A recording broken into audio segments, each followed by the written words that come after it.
విశ్వ civil సూట్లో stages ఏంటి? ఆ, ఇది జూనియర్ అడ్వకేట్స్కి చాలా ఇంపార్టెంట్ విషయం. ప్రతి ఒక్క జూనియర్ అడ్వకేట్ తెలుసుకోవాల్సిన విషయం. అసలు సివిల్ సూట్లో ఏం స్టేజెస్ ఉంటాయి అనేది. ఫస్ట్ సివిల్లో సూట్ వేసిన తర్వాత డిఫెండెంట్ ఎవరైతే ఉన్నారో డబ్ల్యూఎస్ వాళ్ళ జవాబు రిటర్న్ స్టేట్మెంట్ వేయాలి.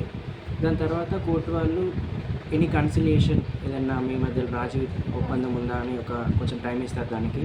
అది కూడా లేకపోతే అసలు సూట్ ఏంటి అనే దాని మీద కోర్టు వారు జడ్జి గారు ఇష్యూస్ ఫ్రేమ్ చేస్తారు. దాని తర్వాత ఎవరైతే దావా వేశారో వాళ్ళు ఎవిడెన్స్ ప్రొడ్యూస్ చేయాల్సి ఉంటుంది. వాళ్ళకి సంబంధించిన సాక్షులు కానీ వాళ్ళకి సంబంధించిన డాక్యుమెంట్స్ కానీ కోర్టులో మార్క్ చేయించుకొని వాళ్ళు సాక్ష్యం తెచ్చుకోవాల్సి ఉంటుంది. దాని తర్వాత ఎవరైతే ప్రతివాది ఉన్నారో డిపెండెంట్స్ వాళ్ళు కూడా సేమ్ వాళ్ళ డాక్యుమెంట్స్ కానీ మార్క్ చేయడం కానీ వాళ్ళ విట్నెస్ ప్రొడ్యూస్ చేయడం కానీ జరుగుతుంది. దాని తర్వాత ఆర్గ్యుమెంట్స్, దాని తర్వాత కోర్టు వారు జడ్జిమెంట్ ఇవ్వడం జరుగుతుంది.